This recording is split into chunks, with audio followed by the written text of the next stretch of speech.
Woohoo! I'll take that. Woo! Got it. And dang, wait till next time. Hello and welcome back, Transformer TCG fans. If I could tell you behind the scenes, you wouldn't believe me. So anyway, let's just get into it. Get into some Transformer TCG stuff. Last week was a heavy week.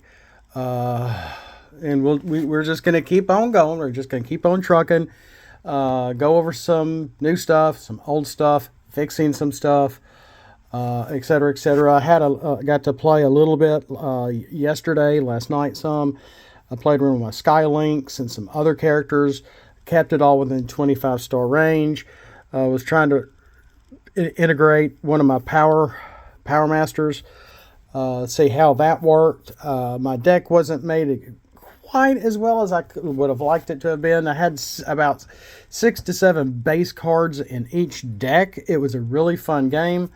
I was able to get one base card in play, or a couple of base cards in play. One was in there for a very long time. That was what was the base card? Forgot the name of it, but it was giving everybody bold one and tough one across the table. And the base cards that I had in my hand, I didn't want to actually, no matter what side I was playing, I'm like, I don't know if I want to knock out that card or not. I wasn't getting any of the cards. I had a few of the cards in hand to be able to knock it out. You know, I had that action card. I think it's called Warp Travel or something like that.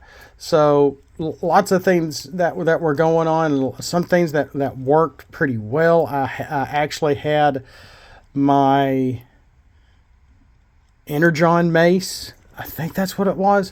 It's a weapon card that I created that can only be introduced into the game under a Sharkticon.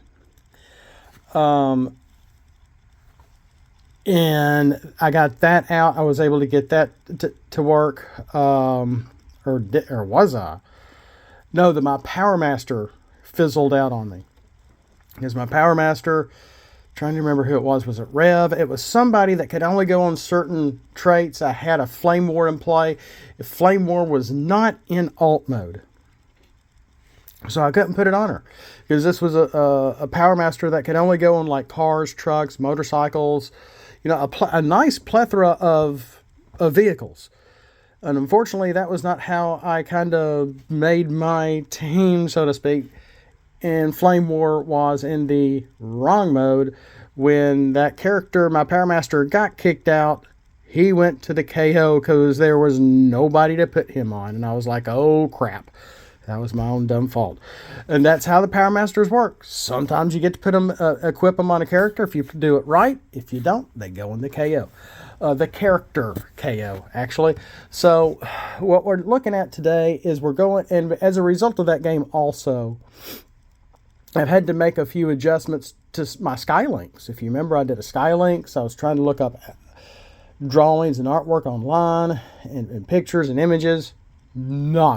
Hardly anything. I was wanting to really try to do the character justice to the game. So a few other people have also brought in a Sky Lynx, I believe. I kind of like mine. I guess I'm a little biased, of course. Duh, it's me.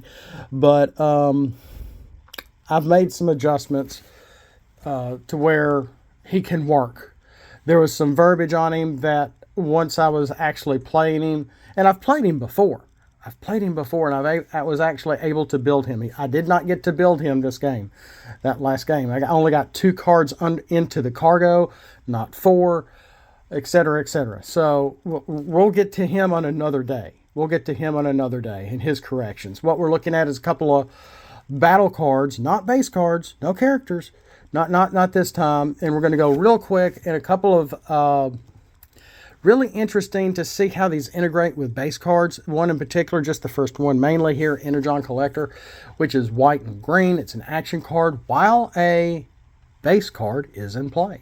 Do 1 damage to an enemy character. So if you don't want to play base cards and want to take advantage of your opponent playing base cards, maybe you can have 3 Energon Collectors in your deck. With the green pip, it's going to help them get you to collect them in your hand and play them all at the same time, because let's keep going. you may play another Energon Collector. So when you play it, while a base card is in play, you get to do 1 damage to an enemy character, and then you can play another one. So you can play all 3 all at one time. Kaboom! If this is your 3rd Energon Collector you've played for turn, you may flip a character you control. The verbiage was a little different originally. I've changed it to that, which makes more sense in the CCG world. And I'm like, I like this because you're going to be able to kind of like do that multicolored card with the green on it, where you can do, you know, damage to a character. This is very similar, but a base card has to be in play. At the same time, you get an extra flip on one of your characters. And being an action card, you can get an extra flip before you attack. So there's that. And it doesn't, there's no prerequisite. You don't have to be in a certain mode or certain character, certain faction, nothing. Anybody can take advantage of the Energon Collector as long as there's a base card in play. You can make sure there's one in there from your deck, or you can take advantage of your opponent's deck's playing base cards. So, you know, some textual changes there, and it is a card for what it is. Let's move on to the Extractor, which is orange and green. The green has the specialist pip. Play this only if you have a specialist on the battlefield. Not if you began with one. They have to be in the battlefield. So if you had started off with a specialist or 2 on your team, then yeah, you can, as long as they're not in the KO, you can still get the Extractor done. If your specialists are in the KO and you're left with a ranged character or something, you're not going to be able to play it. The specialists are the only ones that can get it on the swap. Do 1 damage to a 7-star or less tapped enemy. What was that? And as like the Energon Collector, once you play an Extractor, you may play another Extractor. So again, it's non-attack damage. And that's okay. And there's a question here. Look, I see a question from the... No, I'm just kidding. This is not a live broadcast. But Energon Collector. Okay, Grillenheimer, you've made the Saigar. Say I have a Saigar on my character, and there is one of our base cards is in play. You played an Energon Collector, and what damage is being done because there's a base card in play. Is the Saigar help prevent that non-attack damage? No. It is the action card that is doing the damage, but a base card is needed to be in play in order for the Energon Collector to trigger. So yes, unfortunately, a Saigar is not going to prevent that non-attack damage coming from the Energon Collector as a result of the base card. It has to come directly from the base card, like the Milky Way asteroid belt or something like that. And okay, the Floating Throne has gone through a few changes. The Floating Throne, let's see here, is still just a single black pip. That gives tough 1. And originally it had +2 to defense. And then I changed it from +2 to +1. And now it is nothing. It's tough 1. It's going to add the leader trait. And if it's on any Megatron, it's going to give everyone else you can control, your other characters, not who it's on, but your other characters, focus 1 for battle, attack or defense. So, you know, I liked still having the defense +1 on there, and I thought, you know, maybe that's just a little too much. It's still a rare card because it's adding a trait. It's giving something to any Megatron. Doesn't matter what Megatron. Animated, G1, Beast War, Armada, Cybertron. Cat. No, not Cat Megatron. But any character named with the name of Megatron, and they're on your team, and they're equipped with the Floating Throne, you're going to give your other characters focus 1 for battle. Learn this move has had a minor correction and an update here. It is not just a white pip and a blue pip. It is a hybrid white-blue. The only problem is that the helicopter trait is hard to see. So that is a helicopter trait that is in the hybrid pip color. So you get to call this either way. And it's still kind of like stay on target with bold 3. But one of your helicopters has bold 3 for turn. And the reminder text has been added for blue plus helicopter. Blue plus helicopter is a blue pip, except it has no battle effect when flipped for a non-helicopter character.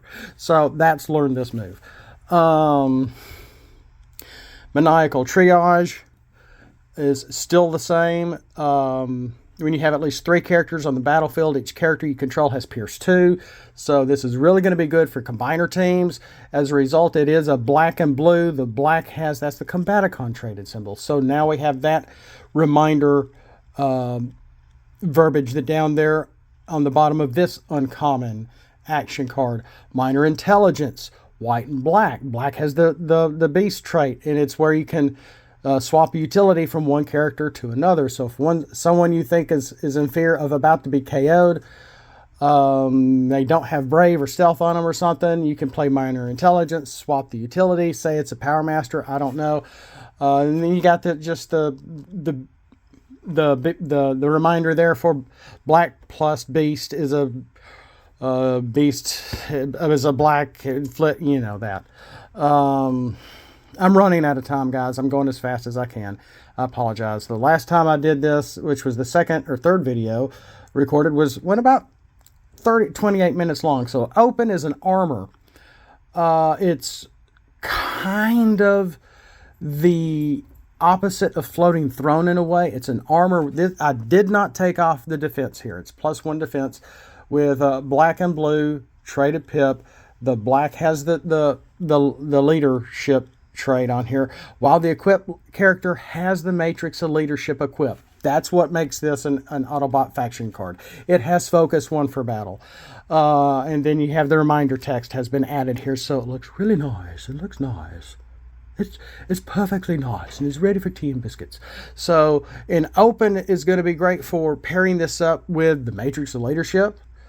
But does my Matrix of Leadership have to be on a leader to be able to, quote, open it and give everyone, or give the character focus also? No.